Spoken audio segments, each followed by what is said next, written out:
Hey there. Tonight, we're going to take a slow, gentle walk backwards through something you use every single day, the internet.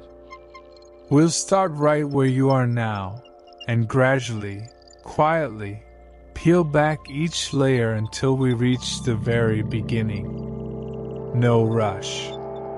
Just a calm unraveling, one quiet step at a time.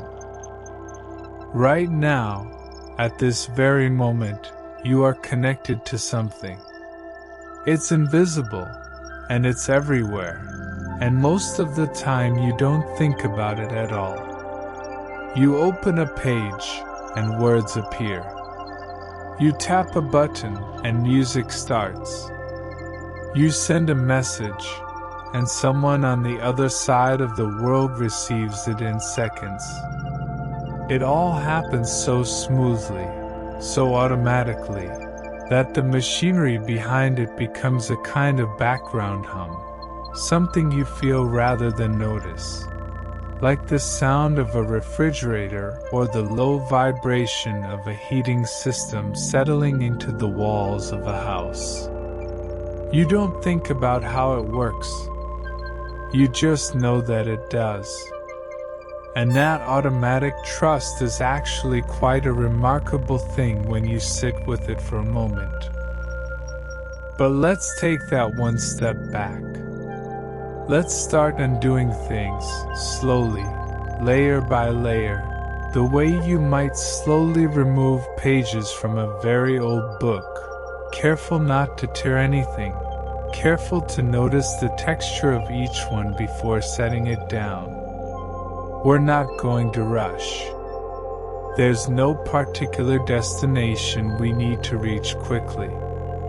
We're just going to walk backward through time, and through invention, and through the quiet accumulation of ideas that eventually made it possible for you to be here, right now, doing whatever it is you're doing while you listen to this. So let's begin where you are. Let's begin with the experience of being online. You type something into a browser, and before you've finished typing, suggestions are already appearing. The browser knows what you might be looking for. It's seen your habits, your history, the small patterns that make up your digital behavior, and it offers them back to you like a gentle prompt. You choose one, or you finish typing your own thing, and you press enter or tap go, and then, almost instantly, a page appears. It comes from somewhere.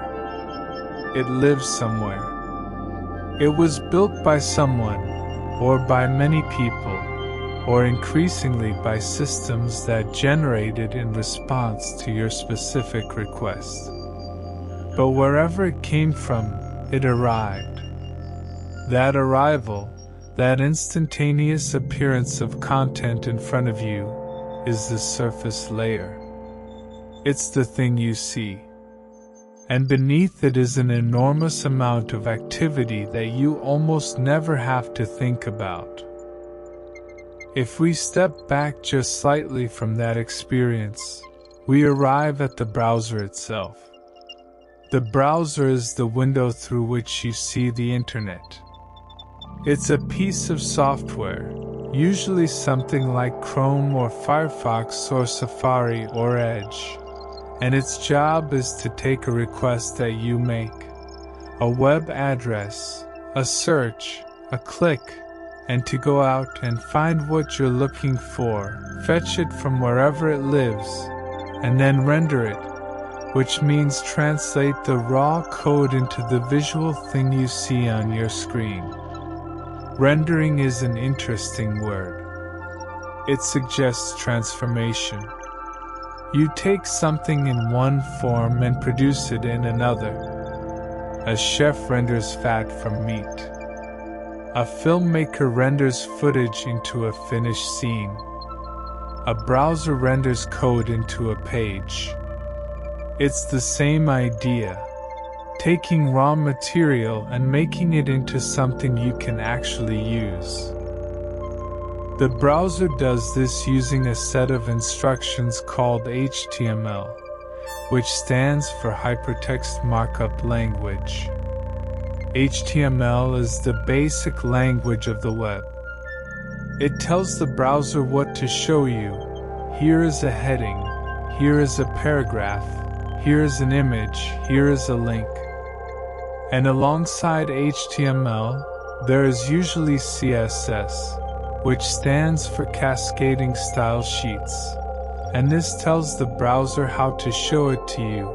Make this text blue, make this section wide, make this button rounded, put this image on the left side of the page. And then there is JavaScript, which tells the browser what to do when you interact with things. When you click this, open a menu. When you scroll past this point, load more content. When you hover over this, show a tooltip.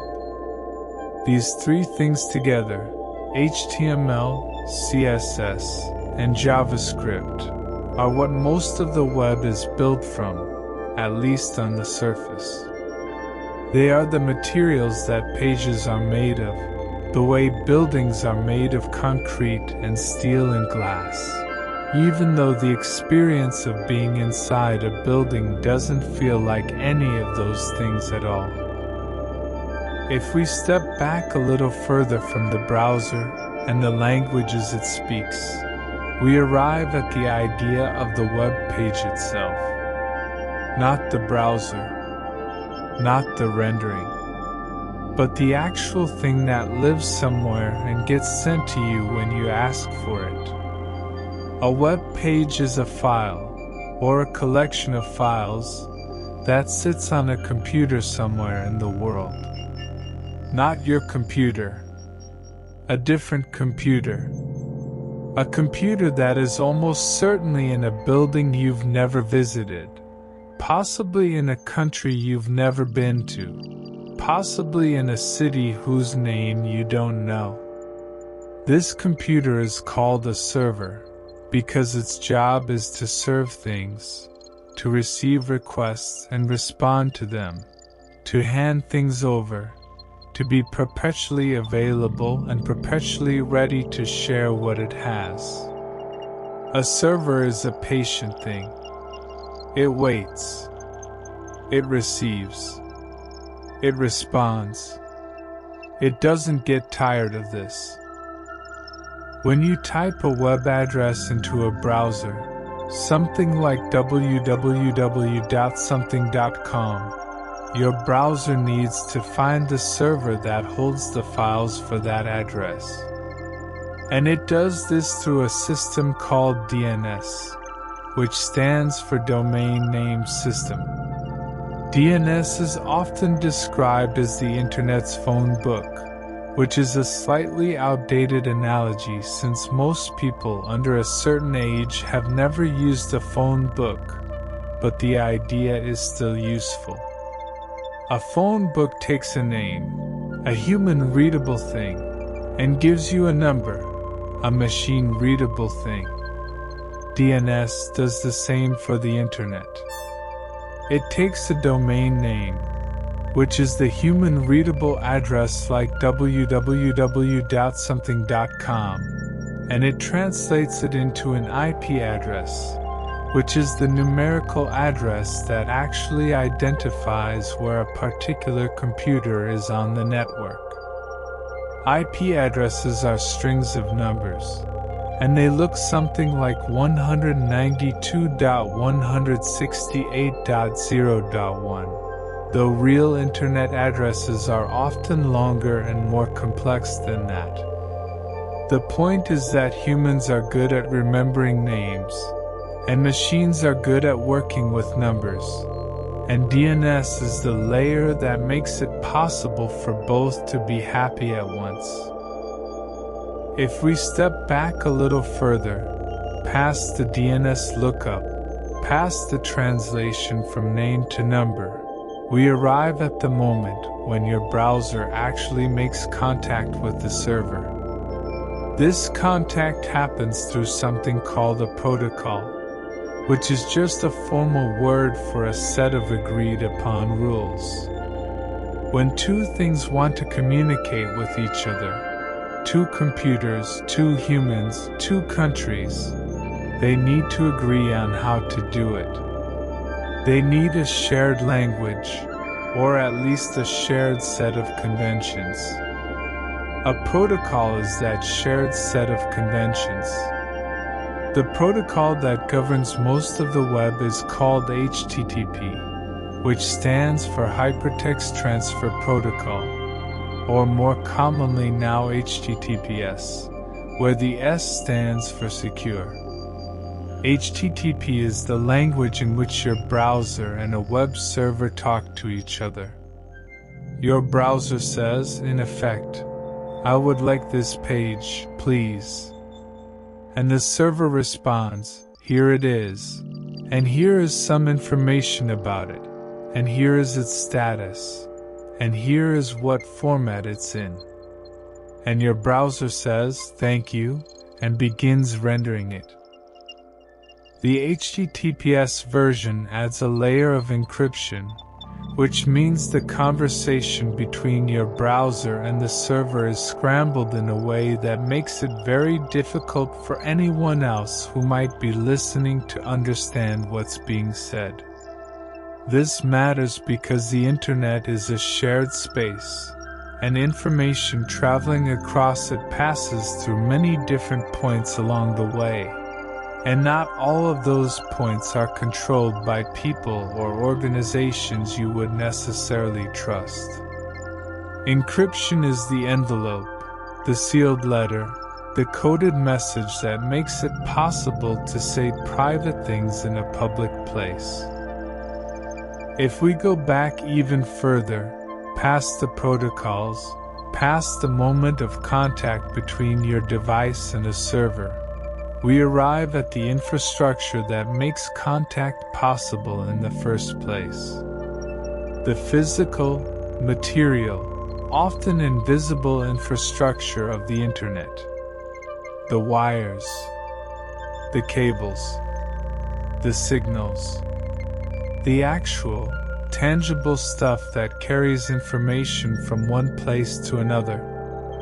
And this is where things become wonderfully strange, because the internet feels so abstract, so weightless, so much like pure thought, and yet it rests on a foundation that is deeply, stubbornly physical.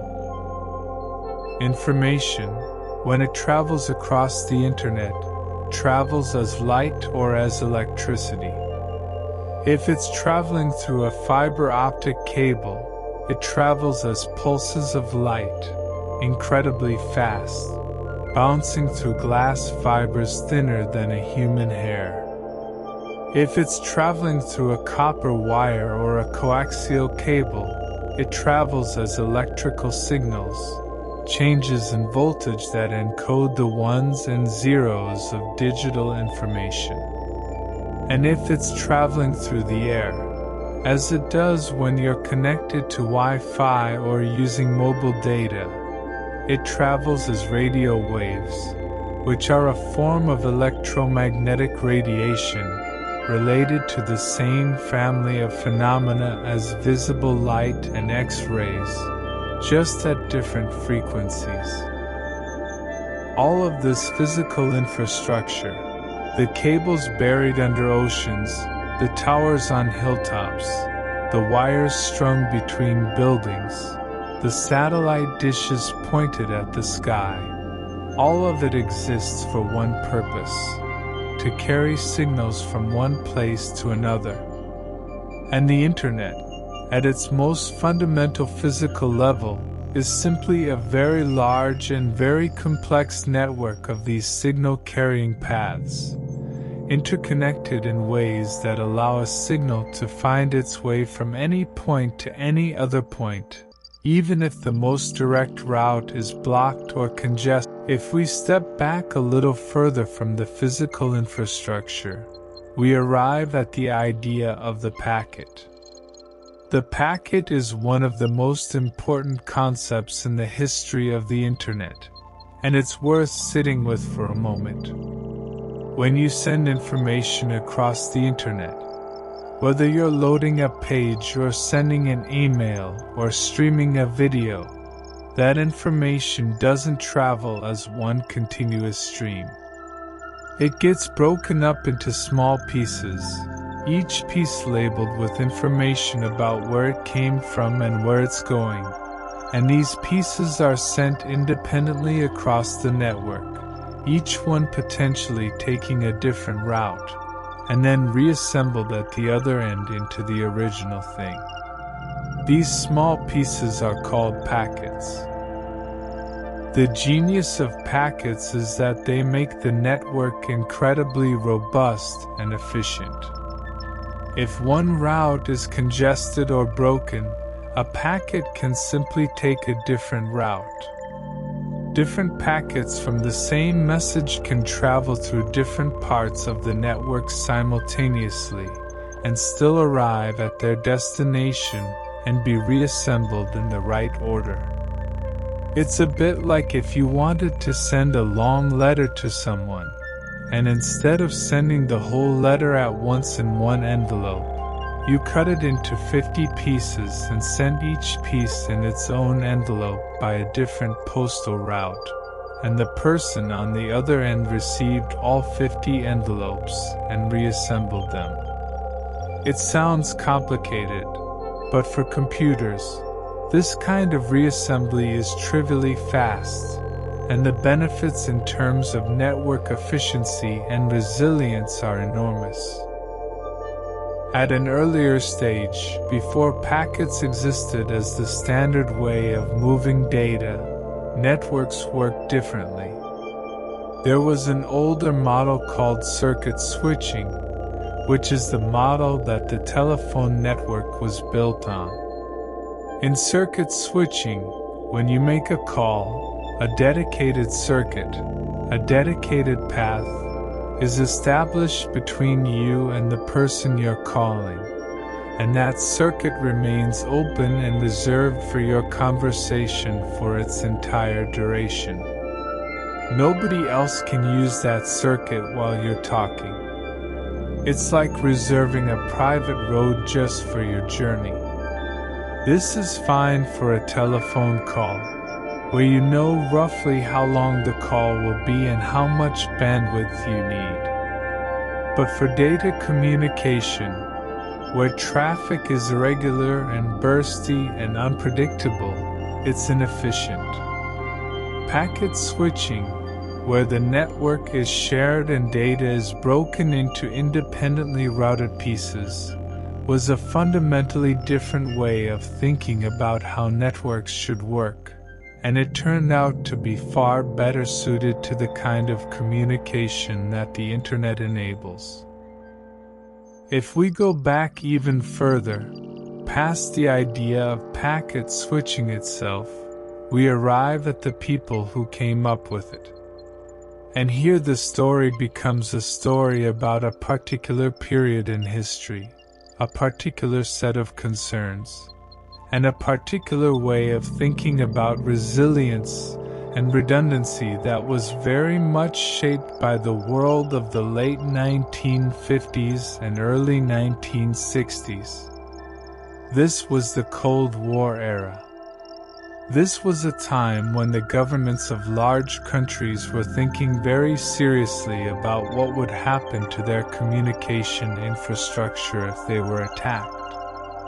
A centralized network, one with a single hub, a single point of failure, was obviously vulnerable. If you destroyed the hub, you destroyed the whole network. But a distributed network, one where many nodes were interconnected and where messages could find their way through whatever paths remained intact, was much harder to destroy. You could knock out 10% of it, or 20%, or even more, and the rest would keep working, because there were always alternative routes. This line of thinking was part of the intellectual environment out of which packet switching emerged. A researcher named Paul Barron, working at the Rand Corporation in the United States, developed detailed ideas about how a distributed communication network might work and how it might survive damage. Around the same time, and independently, a British researcher named Donald Davies was developing similar ideas at the National Physical Laboratory in the UK. And these ideas, developed in parallel across the Atlantic, contributed to the foundations of what would eventually become the Internet. If we step back a little further, we arrive at the specific project that is usually credited as the direct ancestor of the Internet. This was a project funded by the United States government, specifically by a research agency within the Department of Defense called the Advanced Research Projects Agency, or ARPA. The network that ARPA funded was called ARPANET, and it went live in 1969. ARPANET was initially a network connecting a small number of computers at universities and research institutions across the United States. Places like UCLA, the Stanford Research Institute, UC Santa Barbara, and the University of Utah. The first message ever sent on ARPANET, in October of 1969, was supposed to be the word "login," sent from a computer at UCLA to one at the Stanford Research Institute. The system crashed after the first two letters. The first message successfully transmitted on the Internet's direct ancestor was, by complete accident, "LOL," which reads now like a very gentle, very ancient greeting. Lo, here we are. If we go back even further still, past ARPANET, past the specific funding decisions and the specific institutions involved, we arrive at the broader intellectual world of computing that made all of this possible. And here we need to pause, because the story of computing is long and rich and full of people and ideas that deserve their own slow unraveling. But for our purposes, we can sit with the basic idea. A computer is a machine that processes information according to instructions. It takes input, follows a set of rules, and produces output. The remarkable thing about computers is that the same machine can follow many different sets of instructions, and therefore do many different kinds of things. The same device can run a spreadsheet program, or a video game, or a weather simulation, or a word processor. The hardware stays the same. The software, the instructions, changes. This idea of a general-purpose machine that can follow any set of instructions, given the right program, is one of the foundational ideas of modern computing. It's associated with a British mathematician named Alan Turing, who in the 1930s, before electronic computers even existed, developed a theoretical model of a computing machine that could, in principle, perform any computation that could be precisely defined. This theoretical machine is called a Turing machine, not because it was ever built. It was never built. It was a thought experiment, but because it established what computers, in theory, could do. And Turing's ideas, developed in the abstract, mathematical realm of pure theory, turned out to be the conceptual foundation on which all of modern computing was built. If we step back a little further from the theory, we arrive at the practical question of what computers actually looked like in their early days. And the answer is that they looked almost nothing like what we think of as computers today. The earliest electronic computers were enormous. They filled entire rooms. They were made of vacuum tubes, glass devices that could switch an electrical signal on or off. And there were thousands of them, and they were fragile and hot and prone to failure.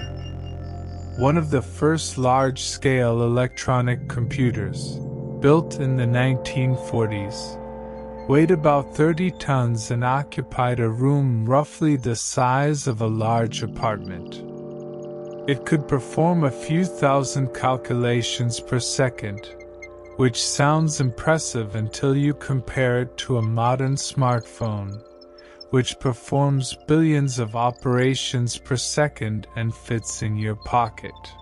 These early machines were used primarily for calculation, solving complex mathematical problems that would take humans enormous amounts of time to work through by hand.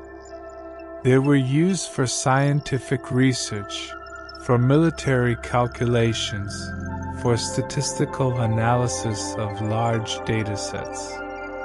The idea of using them for communication, for sending messages from one machine to another, came later, and it required thinking about computers not as isolated calculating engines but as nodes in a network. If we go back even further, past the electronic computers, past the vacuum tubes and the enormous rooms, we arrive at the mechanical computing machines that preceded them.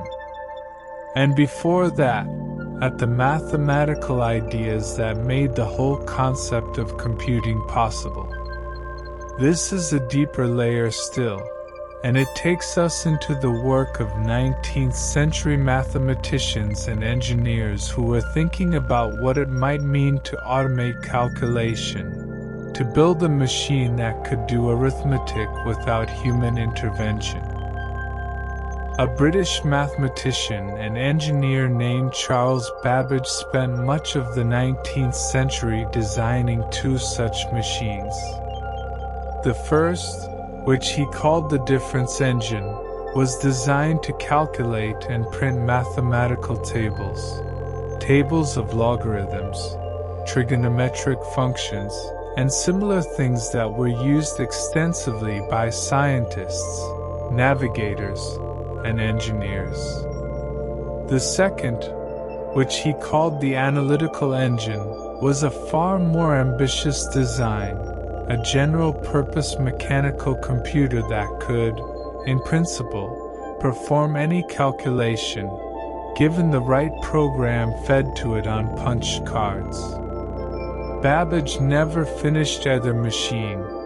He ran out of funding and was perpetually distracted by the next improvement he wanted to make. But his designs were extraordinarily sophisticated, and when they were partially reconstructed in the 20th century using the original drawings, they worked exactly as intended. Babbage's collaborator on the analytical engine was a woman named Ada Lovelace, the daughter of the poet Lord Byron, who wrote what is often considered the first computer program, a set of instructions for the analytical engine to calculate a particular sequence of numbers. She also wrote extensive notes on the potential of such a machine, speculating about the ways it might be used for things beyond pure mathematics, including the composition of music. She was thinking about the possibilities of programmable machines more than a century before such machines existed in electronic form. If we step back a little further, past Babbage and Lovelace, past the mechanical computing machines, we arrive at the mathematical ideas that gave them something to work with, and particularly we arrive at the idea of algebra and formal logic.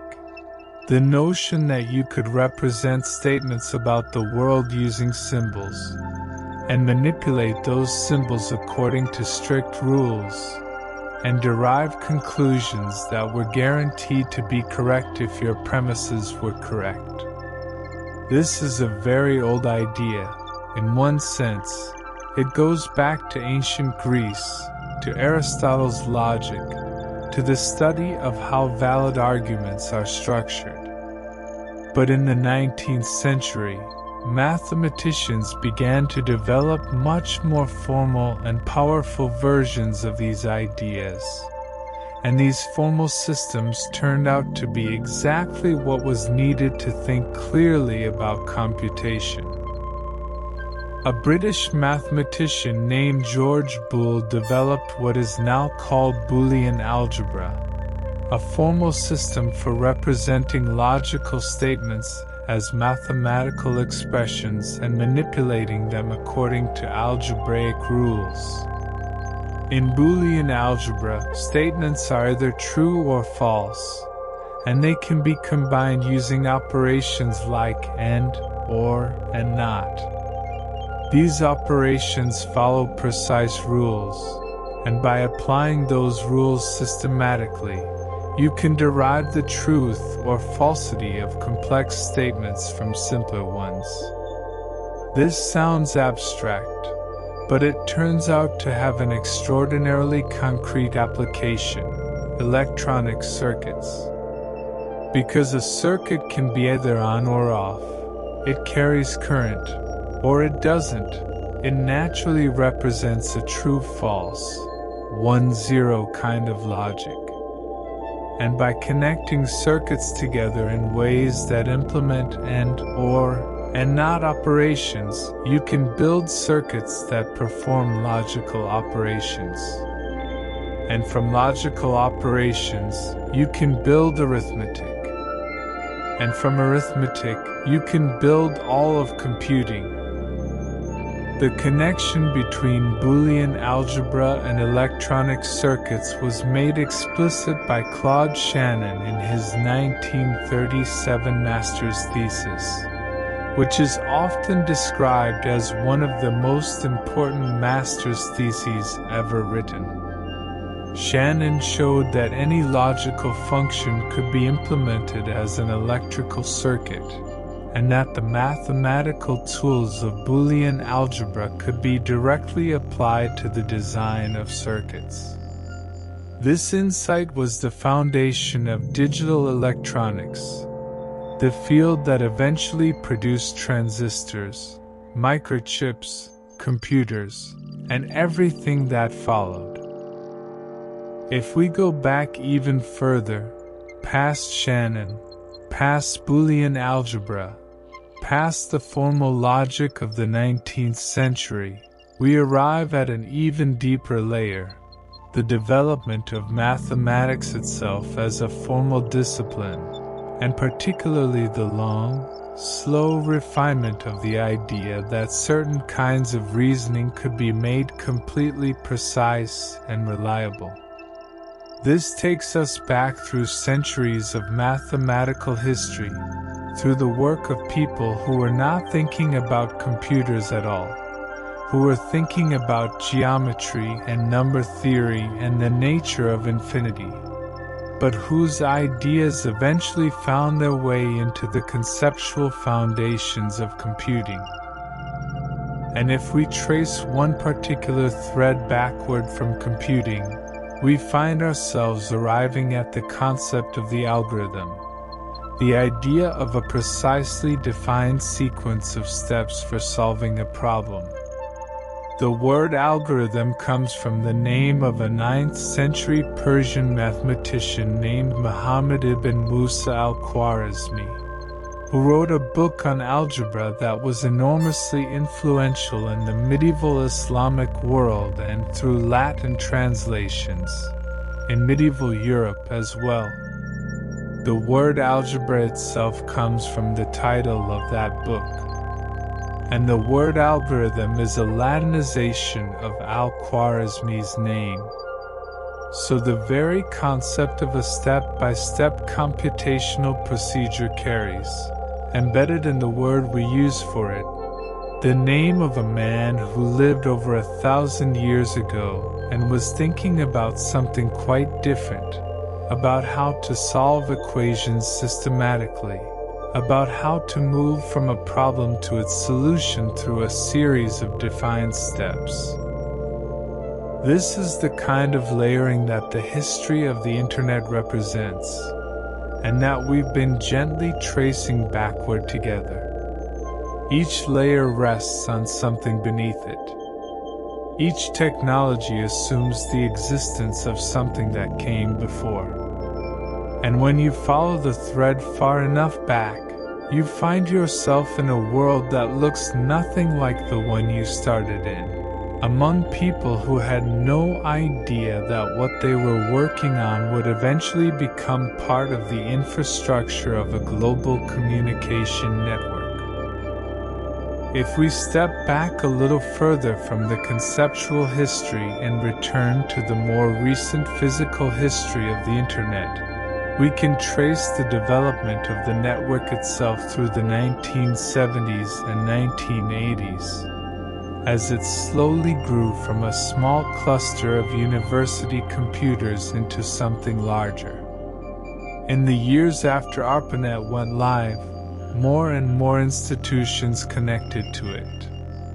Universities, research labs, government agencies.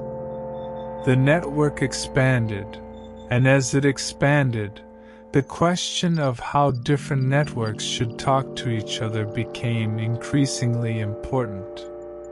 Because ARPANET wasn't the only network. There were other networks, built with different technologies and different protocols, and they couldn't naturally communicate with each other. They were islands. The solution to this problem was developed in the 1970s by two researchers named Vince Cerf and Bob Kahn. They created a set of protocols, a set of shared rules, that allowed different networks to exchange information with each other, even if those networks were built on different underlying technologies. These protocols were called TCP/IP, which stands for Transmission Control Protocol and Internet Protocol. The Internet Protocol, or IP, is the system for addressing, for giving each device on the network a unique numerical address so that packets can be routed to the right place. The Transmission Control Protocol, or TCP, is the system for managing the conversation, for breaking data into packets, numbering them, sending them, acknowledging their receipt, and requesting retransmission of any that were lost along the way. Together, TCP/IP became the universal language of the Internet, the common set of rules that made it possible for any network to communicate with any other network, regardless of the underlying technology. The adoption of TCP/IP as a universal standard is one of the key moments in the history of the Internet, because it transformed a collection of separate, incompatible networks into a single, interconnected whole. The word Internet itself is short for internetwork, a network of networks, and TCP/IP is what made the internetwork possible. If we go back even further, we can look at the development of the specific technologies that carried signals across these networks. The telephone network, which had been built over the previous century, provided much of the physical infrastructure, the wires and cables, that early internet traffic traveled over. When you connected to the internet in the early days of consumer internet access, in the late 1980s and early 1990s, you almost certainly did so through a device called a modem. A modem, the word is a contraction of modulator-demodulator, is a device that converts digital signals into analog signals that can travel over telephone lines, and then converts them back again at the other end. Because telephone lines were designed to carry voice, analog sound waves, the modem had to take the ones and zeros of digital data and express them as tones, as sound, as something the telephone network could handle. The characteristic sound of a dial-up modem connecting, that particular sequence of beeps and hisses and warbles, was the sound of digital information being translated into an analog medium and back again. This translation was necessary because of the nature of the telephone network, which had been built for a completely different purpose. The telephone was not designed with data communication in mind. It was designed to carry the human voice across distances, and the engineers who built it made choices about bandwidth, about signal strength, about the frequencies they would support, that were optimized for voice and not for data. When the internet began to use the telephone network, it had to work within the constraints that those earlier engineers had established, even though those constraints were not ideal for the new purpose. If we step back a little further from the modem and the telephone network, we arrive at the telephone itself, and at the longer history of electrical communication that preceded it. The telephone was invented, or at least successfully patented, since the history of its invention is somewhat contested, in the 1870s, by Alexander Graham Bell. Before the telephone, the dominant form of electrical communication was the telegraph. The telegraph was developed in the 1830s and 1840s, and it allowed messages to be sent almost instantaneously over long distances by encoding them as patterns of electrical pulses. The most famous encoding system for telegraph messages was Morse code, named after Samuel Morse, one of the key figures in the development of telegraphy. In Morse code, each letter of the alphabet is represented by a pattern of short and long pulses, dots and dashes, and a skilled telegraph operator could send and receive dozens of words per minute. The telegraph was the first technology to allow communication at a speed faster than that of a physical messenger. Before the telegraph, if you wanted to send a message from one city to another, you had to send a person, on horseback, by ship, on foot. The speed of communication was the speed of human travel. The telegraph broke that constraint for the first time. A message could travel from London to Edinburgh, or from New York to Chicago, in seconds rather than days. This was an astonishing change, and it transformed commerce, politics, journalism, and warfare. It also established many of the patterns and conventions that would later be applied to newer communication technologies. The idea of a network of relay stations, the idea of trained operators who could use the system, the idea of standardized encoding for messages.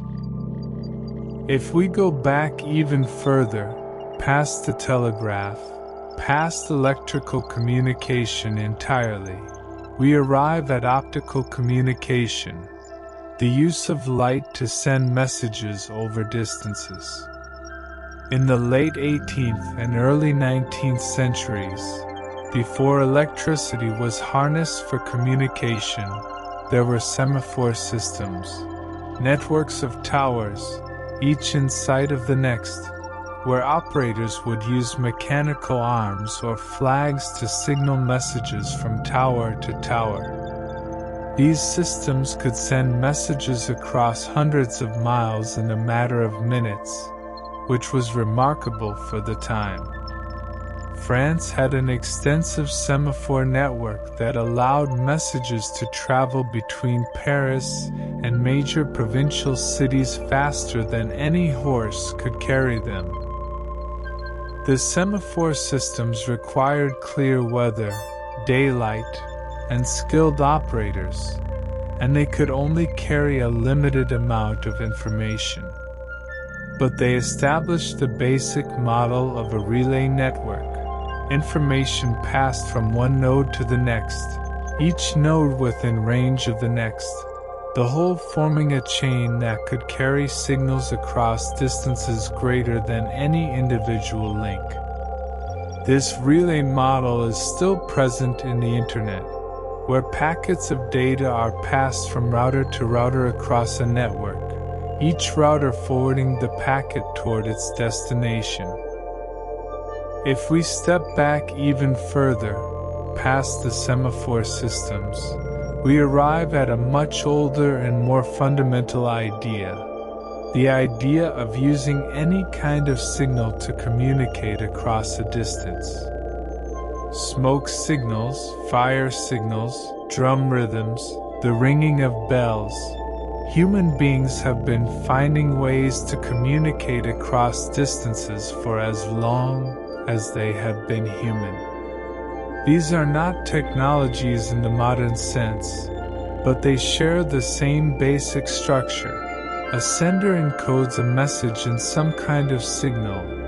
The signal travels through some medium, air, light, sound, and a receiver decodes it. Sender, signal, receiver.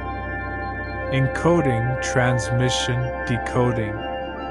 This structure is so fundamental that it persists all the way from a hunter signaling to distant companions with the reflection of sunlight off a piece of metal, through the telegraph and the telephone and the internet, all the way to the packet of data that traveled from a server somewhere in the world to the device you're using right now. If we go back even further, we can look at the mathematics that makes modern digital communication possible, and particularly at the work of Claude Shannon in the 1940s. Shannon, the same person who connected Boolean algebra to circuit design, also essentially invented the field of information theory. In a landmark paper published in 1948, Shannon developed a mathematical framework for thinking about communication, about how much information a signal can carry, about how noise affects the reliability of communication, about the theoretical limits on how efficiently information can be encoded and transmitted. Shannon's information theory gave engineers the tools to think precisely about communication systems, to calculate how much information could be sent over a given channel in a given amount of time, to understand the fundamental limits imposed by noise, and to design encoding schemes that could approach those limits as closely as possible. It's a framework that is still used today, underlying everything from the design of Wi-Fi protocols to the compression algorithms used to make music and video files smaller without losing too much quality. One of Shannon's key ideas was the concept of the bit, the binary digit, the fundamental unit of information. A bit is the smallest possible piece of information. It tells you one thing and one thing only, the answer to a yes or no question. Is it this or that? Is it 1 or 0? Is it on or off? Everything that a computer does, everything that the internet transmits, every piece of digital information that has ever been created or processed or stored, is ultimately made of bits. The enormous complexity of digital life, the videos, the music, the text, the images, the software, is built from sequences of ones and zeros, from billions upon billions of binary choices, each one trivially simple, all of them together producing everything you see and hear and do online. If we step back a little further from Shannon and information theory, we arrive at the broader scientific revolution of the 19th and early 20th centuries that produced the physics underlying all of this. Because to understand why electrical signals can travel through wires, or why radio waves can travel through the air, or why light can be used to carry information through glass fibers, you need to understand electromagnetism, the relationship between electricity and magnetism and light. And the foundations of that understanding were laid by James Clerk Maxwell in the 1860s. Maxwell was a Scottish physicist who developed a set of equations that described the behavior of electric and magnetic fields.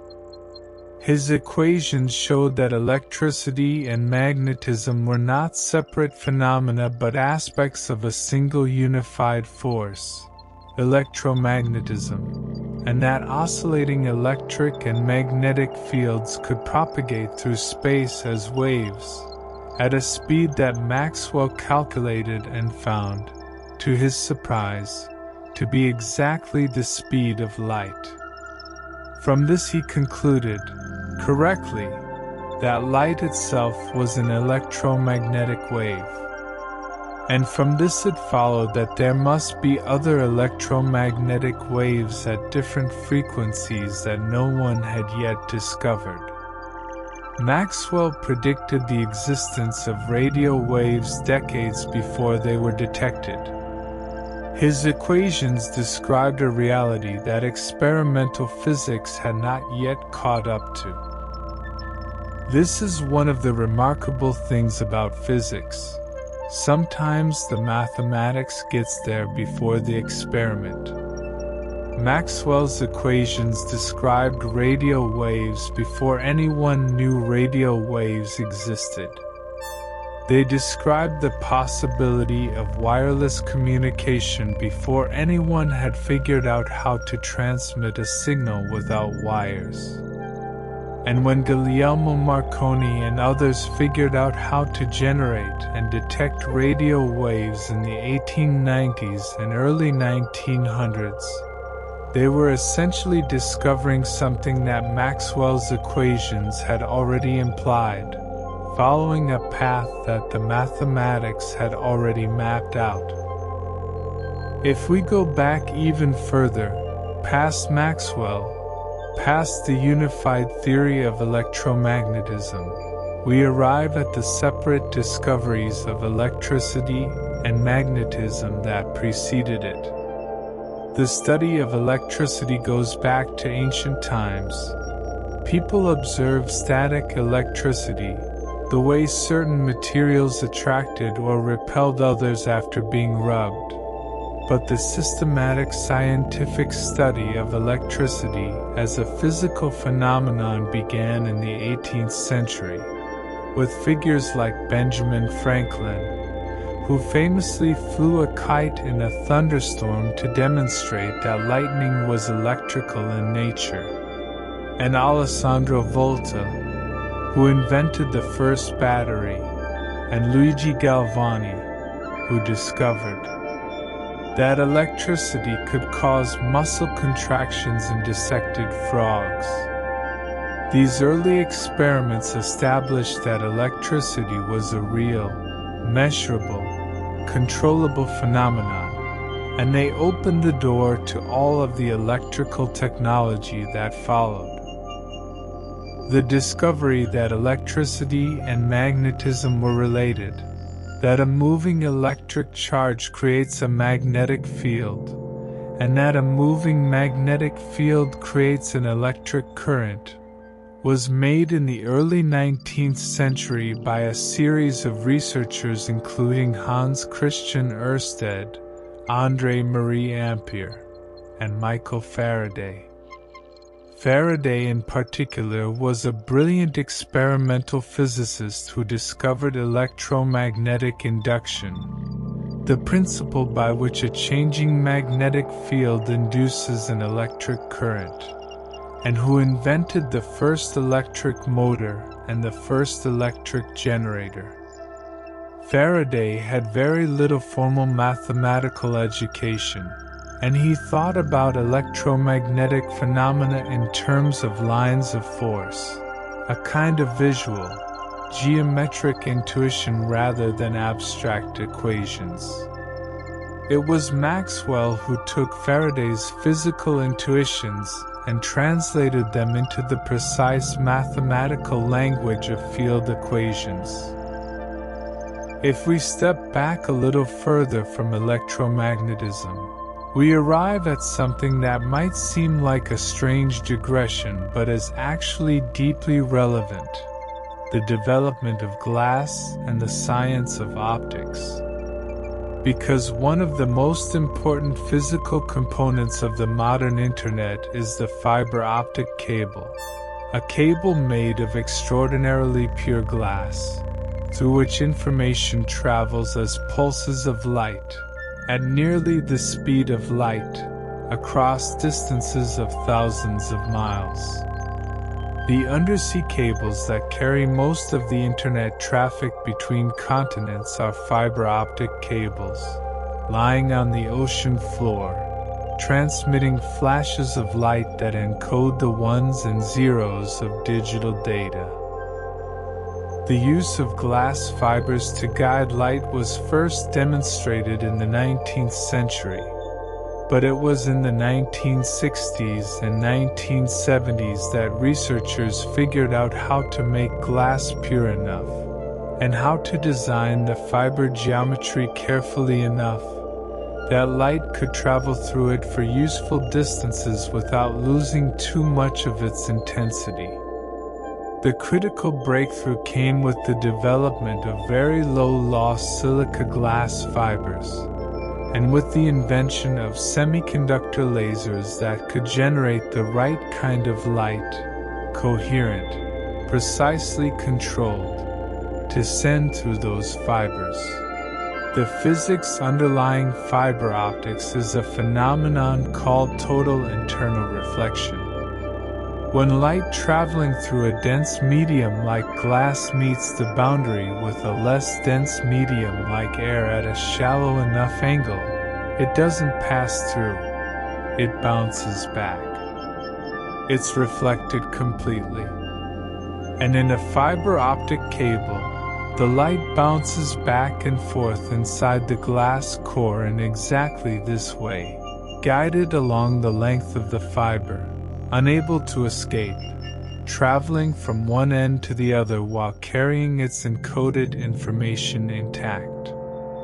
It's a beautifully simple principle, and the fact that it works over distances of thousands of miles with appropriate amplification is a testament to how pure modern glass can be made and how precisely If we go back even further, we can trace the history of glass itself, which is much older than you might expect.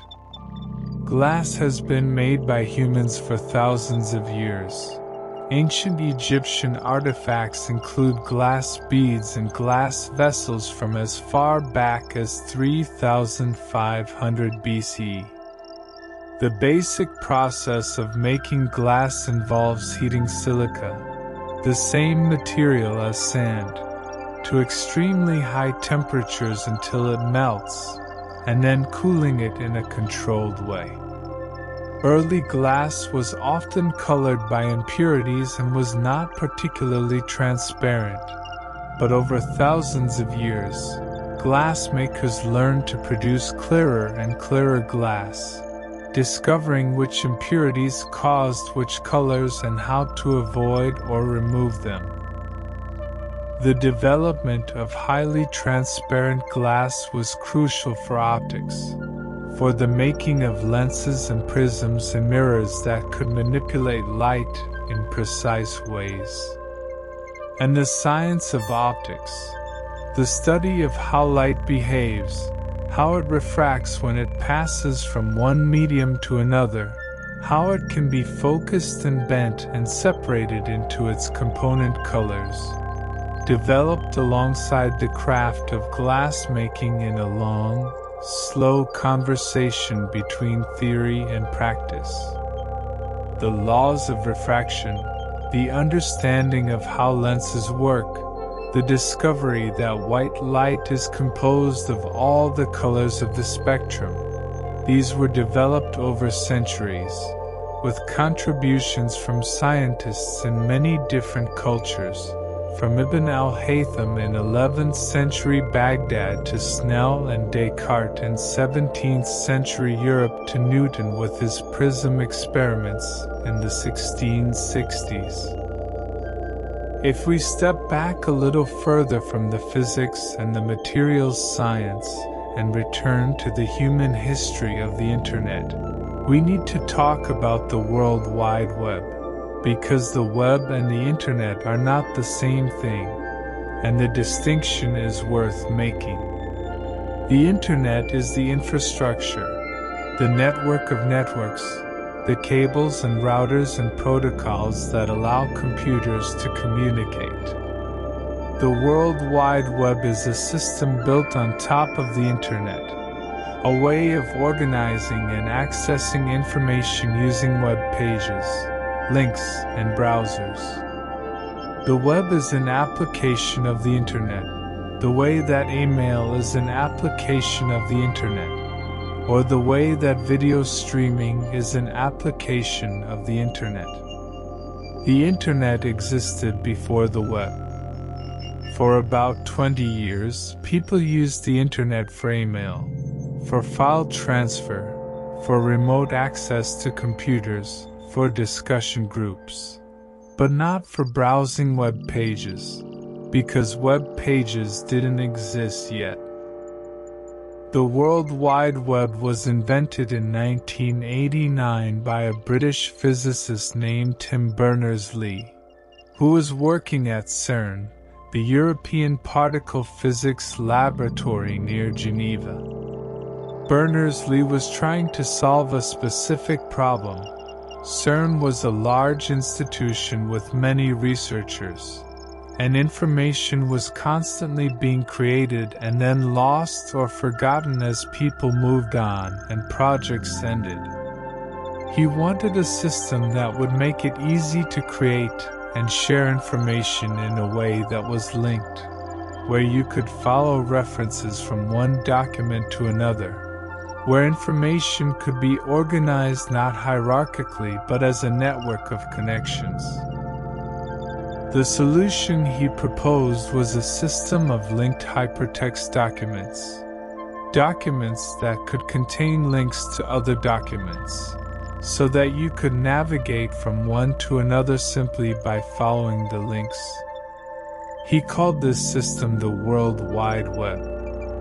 He wrote the three foundational components: HTML, the language for creating web documents; HTTP, the protocol for transferring them; and the URL, the Uniform Resource Locator, the system for addressing documents on the web. And he wrote the first web browser, which he simply called World Wide Web, and the first web server, which ran on a computer at CERN that had a small note on it saying, "This machine is a server. Do not switch it off." Berners-Lee made the web freely available, without patents or royalties. He didn't charge for his invention. He didn't try to own it. He gave it to the world. And the web grew with extraordinary speed, from a handful of websites at CERN in 1991 to tens of millions of pages by the mid-1990s, to the vast, unmeasurable expanse that exists today. The decision to make it open and free was itself a kind of foundational choice.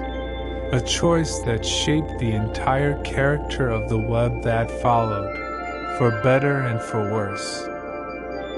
If we go back even further, past the web itself to the idea of hypertext that underlies it, we arrive at a fascinating and somewhat obscure thread of intellectual history. The concept of hypertext, of linked, nonlinear documents that you navigate by following connections, was developed by an American computer scientist named Ted Nelson in the 1960s.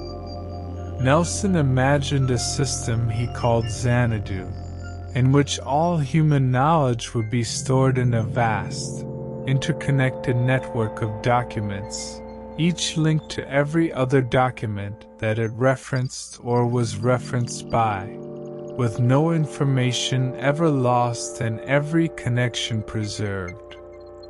Xanadu was a very ambitious vision, and Nelson worked on it for decades without ever completing it. But the basic idea of hypertext, of documents connected by links, was taken up by Berners-Lee and became the structural principle of the web. Even further back, the idea of linked, associatively organized information was articulated by an American scientist and engineer named Vannevar Bush in a remarkable 1945 essay called As We May Think. Bush was writing at the end of World War II, thinking about what scientists and engineers might do in peacetime, and he described a hypothetical device he called the Memex, a kind of personal information machine in which a user could store and retrieve documents, photographs, books, and records, and could create and follow trails of association from one to another, building a web of linked information that reflected their own intellectual interests and explorations. The Memex was never built. It was a thought experiment, not a blueprint, but the vision it described was extraordinarily prescient.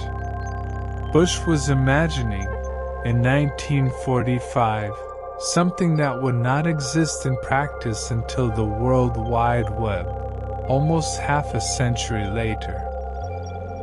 If we step back a little further from the conceptual history and return to the physical, we should talk about the router.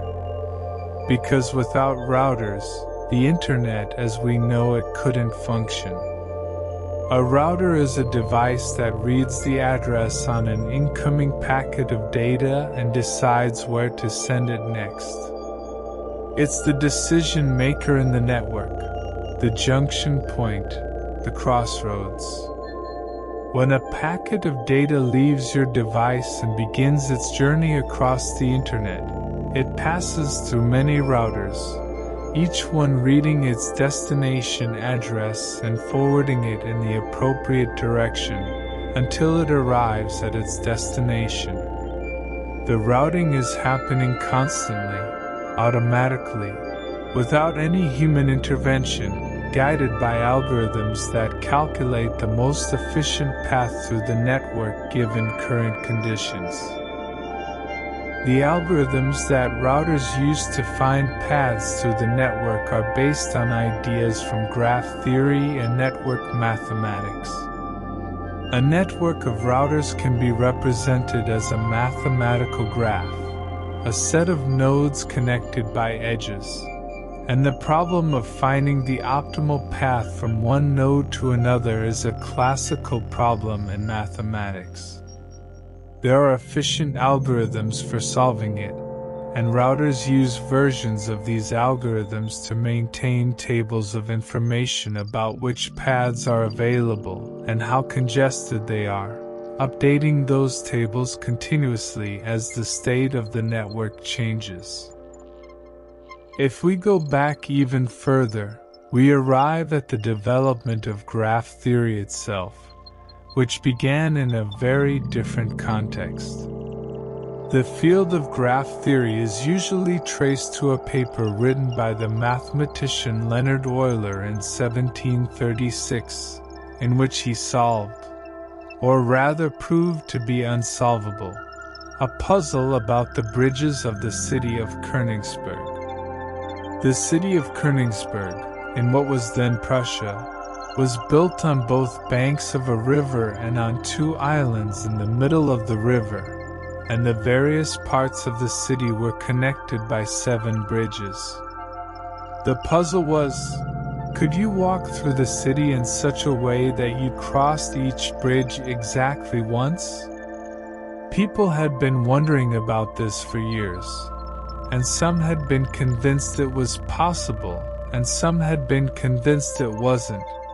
But no one had been able to prove. Euler solved the problem by translating it into a completely new kind of mathematical framework. He represented the land masses as nodes and the bridges as edges connecting them, and then analyzed the mathematical properties of this abstract structure. He proved that for a path that crosses every edge exactly once to exist, every node must have an even number of edges, except that at most 2 nodes may have odd numbers of edges, which would be the start and end points. In Königsberg, 4 of the nodes had odd numbers of edges, so no such path was possible. Euler's proof was correct. The bridge walk was impossible, and the framework he developed to prove it, the idea of representing a problem as a graph and analyzing the properties of that graph, became the foundation of a whole field of mathematics that is now used everywhere, from computer networking to social media analysis to logistics optimization. This is a pattern that runs through the entire history of the Internet, and through the history of technology more broadly. Ideas that were developed for one purpose turning out to be useful for something completely different, decades or centuries later. Euler wasn't thinking about computer networks. He was thinking about a puzzle involving bridges. But the mathematical framework he developed to think about that puzzle turned out to be exactly what was needed to think about routing algorithms and network efficiency. The mathematics was waiting, fully formed and valid, long before the application existed. If we step back a little further from graph theory and routing, we can look at the physical infrastructure of the Internet in a different way. Not the cables and routers, but the buildings that house the equipment. Data centers, server farms. The enormous facilities, often built in places with cheap electricity and cool climates, where the physical hardware of the Internet lives. These buildings are full of servers, rack after rack of computers, each one storing and processing information, each one connected to all the others and to the broader network. The physical heat that all this computing generates is one of the major engineering challenges of the Internet age. Keeping data centers cool requires enormous amounts of energy, and the environmental cost of the Internet's physical infrastructure is a significant and growing concern. Data centers are, in a sense, the factories of the information age, the places where the invisible work of the internet is done by machines that never rest. They operate 24 hours a day, 7 days a week, maintained by teams of engineers who monitor their performance and replace failed components and upgrade hardware as technology advances. A modern large-scale data center might contain hundreds of thousands of servers and might handle billions of requests per day. The largest companies in the world, the ones whose services billions of people use daily, operate networks of data centers spanning multiple continents, so that no matter where in the world a user is, they can be served by a data center that's relatively close to them, reducing the distance that data has to travel and making. If we go back even further, we should consider the development of semiconductor technology, the technology that makes modern computing hardware possible. A semiconductor is a material with electrical properties between those of a conductor, which carries electricity freely, and an insulator, which doesn't carry it at all. The most important semiconductor for computing is silicon, which is the second most abundant element in the Earth's crust and can be processed into extremely pure crystals with precisely controlled electrical properties. The key device made from semiconductors is the transistor, invented at Bell Labs in 1947 by John Bardeen, Walter Brattain, and William Shockley. A transistor is a device that can amplify or switch an electrical signal, and its invention was transformative. Before transistors, electronic devices used vacuum tubes, the glass devices we mentioned earlier, which were large, fragile, power-hungry, and prone to failure. Transistors were smaller, more reliable, cheaper, and used far less power. Their invention made portable electronics possible and set the stage for the miniaturization that would define the following decades. The next crucial step was the integrated circuit, the chip, which combined multiple transistors on a single piece of semiconductor material. The integrated circuit was invented independently by Jack Kilby at Texas Instruments and Robert Noyce at Fairchild Semiconductor in the late 1950s. By putting many transistors on a single chip, you could make circuits far smaller and cheaper than anything that had been possible before, and the complexity of the circuits you could build grew rapidly. The growth and complexity followed what became known as Moore's Law, named after Gordon Moore, a co-founder of Intel, who observed in 1965 that the number of transistors on an integrated circuit had been doubling roughly every 2 years, and predicted that this trend would continue. And it did continue for decades. The number of transistors on a chip grew from a handful in the early 1960s to millions in the 1980s to billions today. Each generation of chips was smaller, faster, more powerful, and cheaper per unit of computing than the last. This exponential growth in computing power, sustained over more than half a century, is what made the modern internet and all of its applications possible. The smartphone in your pocket contains more computing power than was available to entire national governments 50 years ago. If we step back a little further from the transistor and the integrated circuit, we arrive at the physics of quantum mechanics, which underlies the behavior of semiconductors and transistors. The reason silicon and other semiconductors behave the way they do. The reason it's possible to control their electrical conductivity precisely by adding tiny amounts of certain impurities. The reason transistors work the way they do is explained by quantum mechanics. The theory of physics developed in the early 20th century to describe the behavior of matter at atomic and subatomic scales.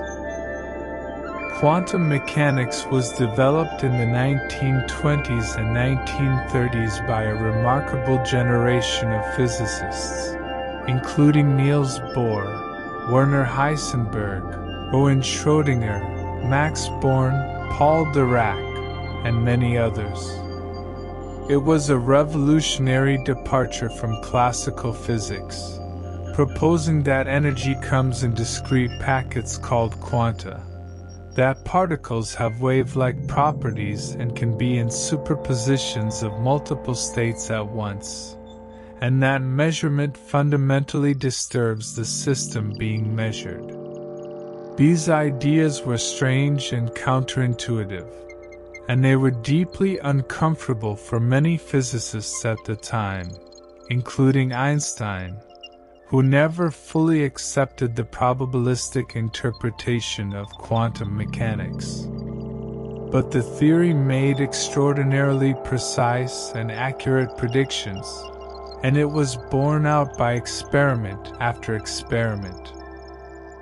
The practical applications of quantum mechanics in semiconductors, in lasers, in nuclear technology, in medical imaging, were not the motivation of the physicists who developed it. They were working on fundamental questions about the nature of matter and energy, pursuing understanding for its own sake. The fact that their work would eventually underlie the technologies that run the modern world was not something they anticipated or intended. It was a consequence, a beautiful, improbable, delayed consequence, of the fact that understanding how the world works at a deep level eventually yields the ability to manipulate the world in ways that are otherwise impossible. If we go back even further, past quantum mechanics, past electromagnetism, past all of the specific sciences involved in the Internet's creation, we arrive at the idea of science itself, the systematic, empirical study of the natural world through observation, hypothesis, experiment, and revision. This is not a method that humans have always used. It was developed, in its modern form, over the course of the 16th and 17th centuries, in what is often called the scientific revolution. Though like all revolutions, it had long roots and built on work done over centuries before.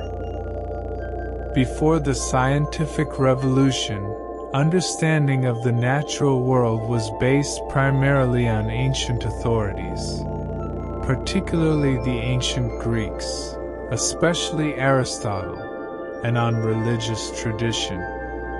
Observation and experiment were not systematically valued as sources of knowledge. The idea that you could learn something about how the world works by designing a careful experiment, collecting data, and reasoning from that data to a general conclusion was not obvious or universal. It had to be discovered, and it had to be institutionalized, embedded in institutions, communities, and practices that would sustain it and pass it on. Figures like Francis Bacon, Galileo Galilei, René Descartes, and Isaac Newton were central to this development. Bacon articulated the philosophical case for empirical inquiry. Galileo showed, through precise experiments and mathematical analysis, that the behavior of moving objects followed laws that could be stated and tested, laws that contradicted Aristotle's teachings. Newton synthesized a vast range of physical phenomena into a small set of mathematical laws, the laws of motion and the law of universal gravitation, that were breathtaking in their scope and precision. Newton's work established the template for what physical science could be, a set of precise, mathematical laws, derived from observation and experiment, that made quantitatively accurate predictions about the behavior of the world. It's a long way from Newton's laws of motion to the internet, but the chain of connection is real. Newton's mechanics led to a deeper understanding of energy and force.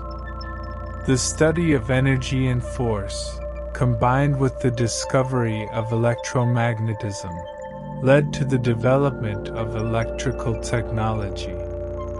The development of electrical technology, combined with Shannon's information theory and Boolean algebra and quantum mechanics, led to computers. Computers, networked together using packet-switched protocols and running on a foundation of fiber optic cables and wireless radio, became the Internet. And the Internet, given a hypertext interface by Tim Berners-Lee, became the World Wide Web through which you access everything you see online. If we step back a little further still, and think about the human context in which all of these developments took place, we find something that is easy to overlook but important to notice. All of it was done by people, not by inevitable forces of nature or by the automatic logic of progress, but by human beings who had curiosity, and who were embedded in particular institutions and cultures, and who were often motivated by specific practical problems or by abstract intellectual interests, and who communicated with each other and built on each other's work, and who sometimes collaborated and sometimes competed, and who were sometimes recognized in their own time and sometimes were not. The history of the Internet is a human history. It is made of people and decisions and institutions and accidents and choices. Vannevar Bush wrote his visionary essay in 1945, and it was read by people who were inspired by it, and some of those people built things that incorporated its ideas, and those things were read by others, and so on, in a long chain of inspiration and influence. Tim Berners-Lee had a specific problem he was trying to solve, keeping track of information at a research institution, and the solution he came up with turned out to have applications far beyond the one he intended. Paul Barron was trying to design a communication system that could survive a nuclear attack, and the architecture he proposed, distributed, packet-switched, turned out to be the architecture of the global Internet. These things were not inevitable. They were choices made by people in specific circumstances, choices that could have been made differently. If we go back even further, we can think about the role of language and writing in making all of this possible.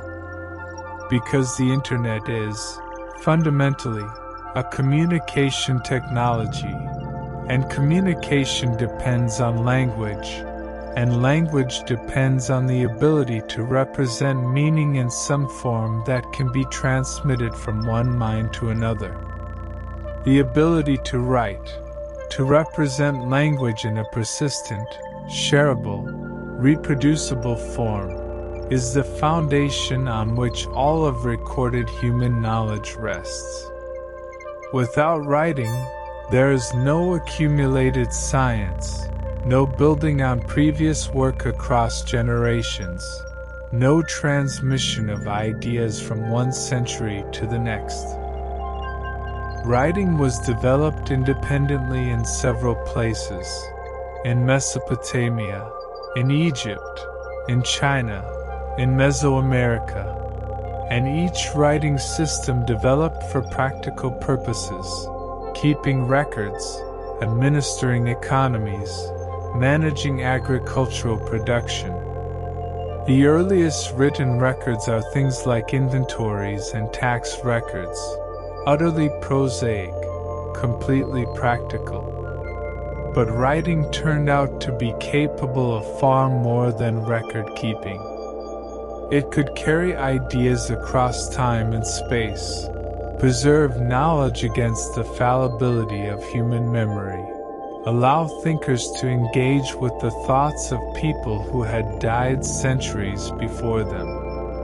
The accumulated science and mathematics that underlies the Internet, from Euclid's geometry to Shannon's information theory, was only possible because it could be written down, shared, revised, and built upon across generations.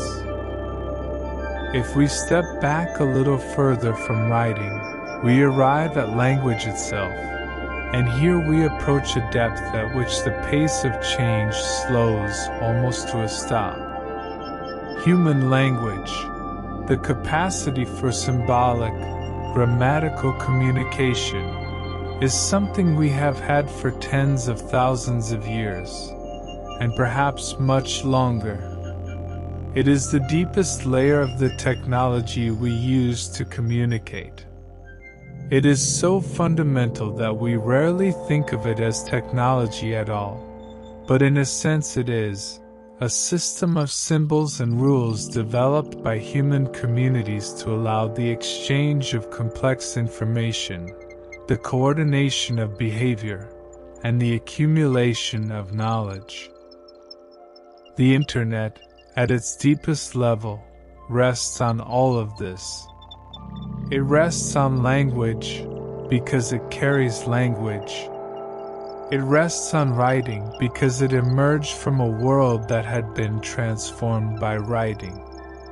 It rests on mathematics because it runs on computation and communication and signal processing that are all mathematically described and designed. It rests on science because the physical principles it exploits, electromagnetism, quantum mechanics, optics, were discovered through scientific inquiry. It rests on engineering and craftsmanship because someone had to build the cables and the chips and the devices. And it rests on the particular social and political and economic arrangements of the late 20th century, which made possible the funding, the collaboration, and the institutional structures within which the Internet was developed. None of these layers is separately sufficient. You need the mathematics and the physics and the engineering and the economics and the social organization and the language, all together, all at once. The Internet is not the product of a single genius or a single moment of inspiration. It is an accumulation, slow, irregular, built up over centuries and millennia, of human understanding and human capability, finally reaching a point at which it could combine into this particular. And yet, for all of that, the experience of using it is simple. You open a page, words appear. You tap a button and music starts. You send a message, and someone on the other side of the world receives it. The surface is smooth. The depth beneath it is enormous. and you can choose, at any moment, to live entirely on the surface, to use the thing without thinking about what it is or where it came from or how many layers of human history are folded into each packet of data traveling through the dark across an ocean floor. Or you can do what we've done tonight, take a slow step back, and then another, following the thread of each idea backward through time, watching the layers peel away, watching the familiar become unfamiliar, watching the enormous tangle of cause and effect that produced this one particular moment. You, here, now, connected to something that no one person built or understood or could have predicted. Something that emerged from the long, patient accumulation of human curiosity, and ingenuity and collaboration and accident. It's a strange and quiet thing to contemplate.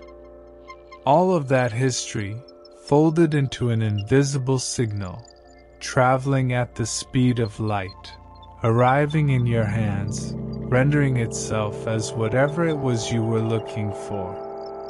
And somewhere beneath all of it, beneath the routers and the protocols and the cables and the chips and the physics and the mathematics, there is the oldest impulse of all, the desire to reach across the distance, to make contact, to say something and have it received. Lo, here we are. And that, in a way, is where the whole thing started. Not with a router or a protocol, or a transistor, or a vacuum tube, but with the basic human need to communicate, to share what you know, and what you feel and what you've discovered, to build something together that no one could build alone. Every layer of the internet, when you trace it back far enough, leads to that. To people wanting to reach each other. To the stubborn, patient, endlessly creative effort to make that reaching possible. You can let that settle now. There's no need to hold all of it in mind at once. It's enough to have traced the thread, however loosely, however partially. To have followed the idea backward from the screen in front of you to the fiber in the ocean floor, from the fiber in the ocean floor to the physics of light, from the physics of light to Maxwell's equations, from Maxwell's equations to Faraday's lines of force, from Faraday's lines of force back through the long history of human curiosity about the invisible forces that move through the world. It's a long thread. It goes a long way back.